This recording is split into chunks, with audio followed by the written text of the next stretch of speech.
Hello everyone, welcome to study Sutra PR. आज हम forms of business organization के next 20 MCQs करेंगे। पार्ट 1 में हम 20 एमसीक्यूज डिस्कस कर चुके हैं। आज पार्ट 2 है, इसलिए हम अपने क्वेश्चन कंटिन्यू करते हैं। क्वेश्चन 21 है, article of association is a contract. पार्षद अंतर्नियम एक अनुबंध है। यह किसके बीच का एक अनुबंध होता है? कंपनी और उसके लेनदारों के बीच में। बी है कंपनी और आउटसाइडर्स, बाहरी लोगों के बीच में। सी है कंपनी और उसके मेंबर्स, उसके सदस्यों के बीच में। और डी है कंपनी और डेटर्स के बीच में। ऑप्शन सी राइट आंसर है। यह कंपनी और उसके मेंबर्स के बीच का एक कॉन्ट्रैक्ट होता है। आर्टिकल ऑफ एसोसिएशन में बताया जाता है कि कंपनी में कौन कौन से कार्य किस प्रकार किए जाएंगे, और यह कंपनी के मेंबर्स के आपसी अधिकारों के बारे में भी बताता है। यह कंपनी की एक आंतरिक नियमावली होती है। क्वेश्चन 22 है, संयुक्त पूंजी कंपनी जॉइंट स्टॉक कंपनी के गुण कौन सा है? इनमें से कौन सा जॉइंट स्टॉक कंपनी का गुण है?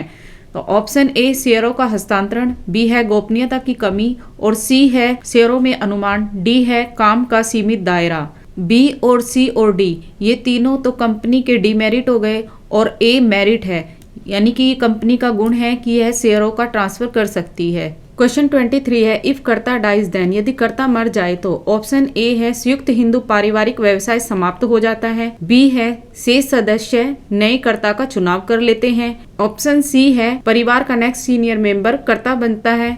और डी है व्यवसाय कर्ता के बिना चलता रहता है।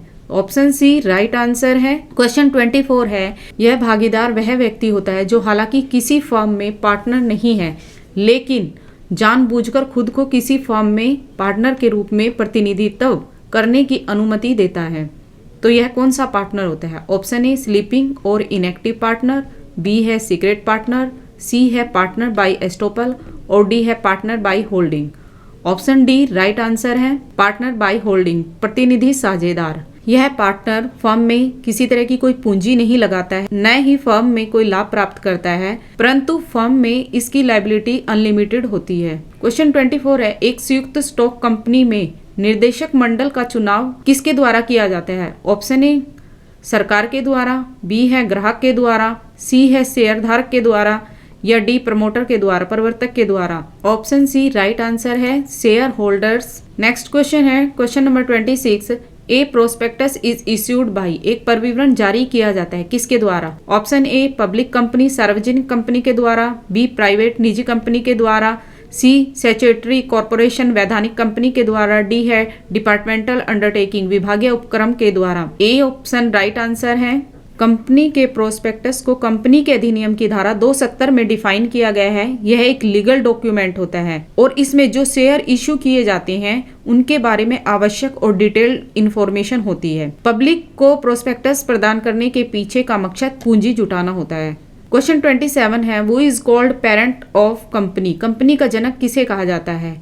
ऑप्शन ए है डायरेक्टर्स, बी है रजिस्ट्रार, सी है प्रमोटर, डी है shareholder. Option C right answer है, प्रमोटर। प्रमोटर होता कौन है? प्रमोटर वह व्यक्ति होता है जिसके माइंड में सबसे पहले कंपनी निर्माण का आइडिया आता है, और यह किसी निश्चित योजना के तहत कंपनी का निर्माण करता है, जोखिम उठाता है, और उद्देश्यों को पूरा करने के लिए आवश्यक कदम उठाता है। चलते हैं next question.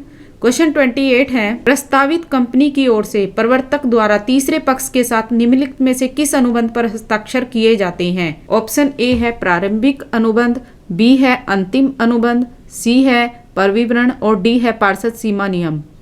Option A right answer है, प्रीलिमिनरी कॉन्ट्रैक्ट्स। क्वेश्चन 29 है, कंपनी के मामलों को मैनेज और कंट्रोल कौन करता है? शेयर होल्डर करता है, बी है बोर्ड ऑफ डायरेक्टर्स करते हैं, सी है ये दोनों मिलकर करते हैं, या डी है none of these. Option B right answer है, बोर्ड ऑफ डायरेक्टर्स। क्वेश्चन 30 है, किस दस्तावेज को कंपनी का चार्टर भी कहा जाता है? Option A memorandum of association, B है आर्टिकल ऑफ एसोसिएशन, सी है प्रोस्पेक्टस, और डी है रजिस्ट्रेशन सर्टिफिकेट, पंजीकरण प्रमाण पत्र। ऑप्शन ए राइट आंसर है, memorandum of association. Memorandum association के आधार पर ही कंपनी अपनी पूंजी, उद्देश्य, दायित्व का निर्धारण करती है, तथा कंपनी का नाम क्या होगा और इसका रजिस्टर्ड ऑफिस कहाँ होगा, इसमें 6 क्लॉज दिए रहते हैं, name clause, registered office clause, objects clause, capital clause, association clause. Question 31 है किसी कंपनी के गठन के किस चरण में वह सेबी के साथ बातचीत करती है? Option A promotion, B incorporation निगमन, सी है कैपिटल सब्सक्रिप्शन पूंजी सदस्यता और डी है स्टार्ट प्रारंभ के समय। ऑप्शन सी राइट आंसर है कैपिटल सब्सक्रिप्शन। पूंजी सदस्यता के समय एक कंपनी सेबी के साथ बातचीत करती है। क्वेश्चन 32 है यह खंड उस उद्देश्य को परिभाषित करता है जिसके लिए कंपनी बनाई जाती है। Option A name, registered office, C है ऑब्जेक्ट्स, डी है लाइबिलिटी दायित्व। ऑप्शन सी राइट आंसर है objects close.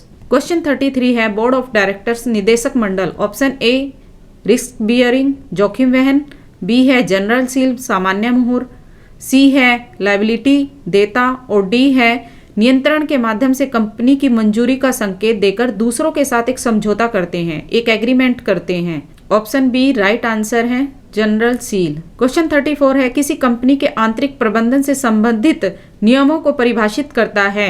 Option A article of association, B partnership deed, C memorandum of association, D certificate of incorporation निगमन का प्रमाण पत्र। Option A right answer है article of association पार्षद अंतर नियम। क्वेश्चन 35 है किसी कंपनी के नाम के अनुमोदन के लिए अप्रूवल के लिए आवेदन एप्लीकेशन की जाती है कहाँ पर? ऑप्शन ए है सेबी, बी है कंपनी रजिस्ट्रार, सी है भारत सरकार और डी है राज्य सरकार जिसमें कंपनी पंजीकृत है। ऑप्शन बी राइट आंसर है नाम के लिए कंपनी रजिस्ट्रार के पास एप्लीकेशन देनी होती है। क्वेश्चन 36 है कंपनी का प्रस्तावित नाम अवांछनीय माना जाता है यदि ऑप्शन ए है यह मौजूदा कंपनी के नाम के समान है, कोई कंपनी पहले से मौजूद है और उसके नाम जैसा ही नाम रख देते हैं। ऑप्शन बी है यह किसी पहले से मौजूद किसी कंपनी के नाम से काफी मिलता जुलता है, सी है यह भारत सरकार संयुक्त राष्ट्र आदि का प्रतीक है और डी है in case of any of the above उपरोक्त में से किसी के मामले में। ऑप्शन डी राइट आंसर है इन सभी मामलों में कंपनी का जो भी नाम दिया जाता है वह अनडिजायरेबल होता है। क्वेश्चन 37 है एक प्रोस्पेक्टस किसके द्वारा जारी किया जाता है? एक प्राइवेट कंपनी के द्वारा, एक पब्लिक कंपनी के द्वारा जो जनता से निवेश चाहती है, या एक पब्लिक एंटरप्राइज के द्वारा, या एक पब्लिक कंपनी के द्वारा। ऑप्शन बी राइट आंसर है एक सार्वजनिक कंपनी जो जनता से निवेश चाहती है। क्वेश्चन 38 है प्रॉफिट को शेयर करना जरूरी नहीं है, यह कथन किसको संदर्भित करता है? ऑप्शन ए पार्टनरशिप, बी है संयुक्त हिंदू पारिवारिक व्यवसाय, सी है एकल स्वामित्व और डी है company. Option C right answer है एकल स्वामित्व को आवश्यकता नहीं होती कि वह किसी के साथ अपना प्रॉफिट शेयर करे। क्वेश्चन 39 है व्यवसाय का वह रूप जो अपने सदस्यों को सेवा प्रदान करने के लिए किया जाता है कहलाता है। Option A sole proprietorship, B है जॉइंट हिंदू फैमिली संयुक्त हिंदू परिवार, सी है पार्टनरशिप साझेदारी और डी है कोऑपरेटिव सोसाइटी सहकारी समिति। ऑप्शन डी राइट आंसर है। क्वेश्चन 40 है उस प्रक्रिया का नाम बताइए जिसके द्वारा किसी कंपनी के शेयरों को स्टॉक एक्सचेंज पर कारोबार करने की अनुमति दी जाती है। ऑप्शन ए है शेयरों पर ट्रेडिंग, बी है शेयरों की लिस्टिंग, सी है शेयरों का पारिश्रमीकरण, डी है नन ऑफ दी अबव इनमें से कोई नहीं। ऑप्शन बी राइट आंसर है शेयरों की लिस्टिंग। लिस्टिंग का मतलब है किसी कंपनी की सिक्योरिटीज को जैसे शेयर डिवेंचर्स को स्टॉक एक्सचेंज पर व्यापार करने के लिए एंट्री देना।